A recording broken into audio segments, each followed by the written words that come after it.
format that they had to drive or go different from what you're used to? The spring game? Spring game, yeah. Oh, it's so much more fun, truthfully.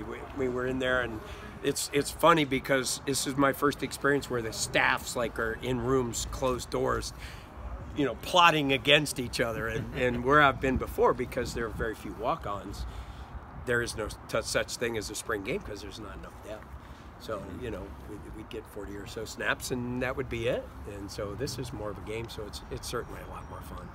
And the coaches are talking a lot of smack to each other too, which I'm pretty good at. So You're a pretty good smack talker? I am. Really? I am. I don't know if I can back it up yet. We'll see on Saturday. What are you looking for Saturday? Like just generally, what do you? I just am looking for the kids to play hard. You know, I told my group or the group this morning that I'm looking for guys who are competing to be the starter. We have so much depth and so many guys that are in similar positions that this will be their last opportunity in our minds to see them for 4 months or 3 months. So you don't ever want to leave a game feeling bad and then have to live with it for 3 months. We just talked about having a bad game and then having a bye week. There's nothing worse because you live with it for 2 weeks. And so, you know, I'm really looking for the guys to play hard and compete because there's a lot of guys that this will may determine who will be a starter.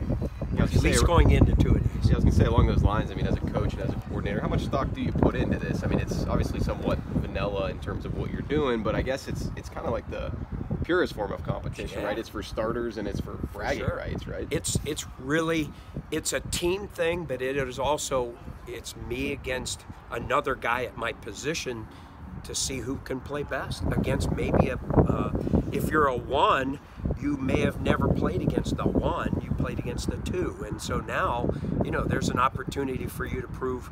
And I think with Weaver and guys like that, it's their opportunity to now be a leader because guys are separated. So they may have to be a leader in their group. So it's a good experience for me to see guys in maybe a different mode and see who the leaders are, who's going to take control of the defense. And I'm going to go upstairs and stay out of the way and kind of let them run it, and let's see what happens, you know. And I'm excited to see what they'll do and who kind of will take control. In games like this, you know, ones that are just ultimately, I guess, kind of exhibitions once again, to the team's record. How much of a peek into a guy's psyche can it be in terms of how hard they go, how competitive they are, how much they treat it like it is, you know, like a conference game. Sure. Well, I would hope they'll treat it in a professional manner and go and play like they would in any game. That's the way we're treating it. I think it's good for younger guys to learn how to prepare for a game, and this is their opportunity to do that.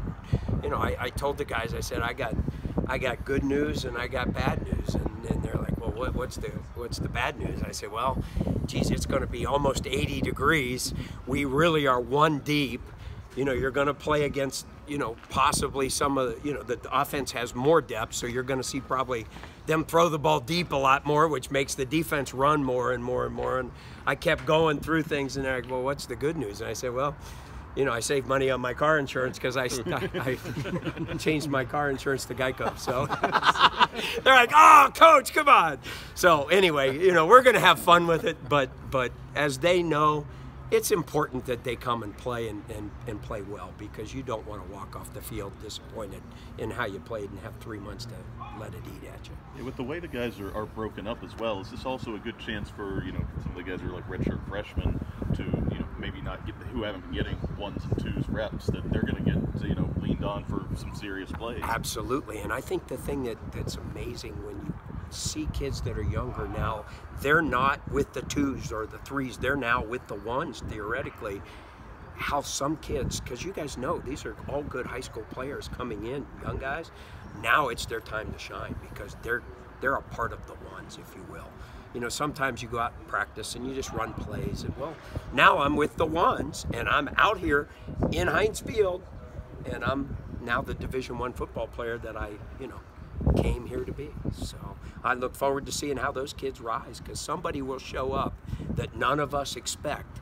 You go, wow, look at that kid. That's why they recruited him. You talked about the competition and drawing, bringing out the best in guys. Who's a guy who's, from what you've seen, really kind of answered that bell and seems to have elevated because of the competition this spring? Well, I think Weaver has done a great job.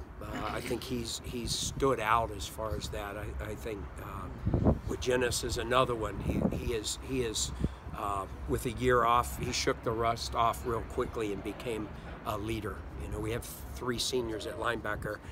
Sean, being off the field, has done everything he can to help those younger guys, and I think that'll help us because those younger guys are getting more reps with him off.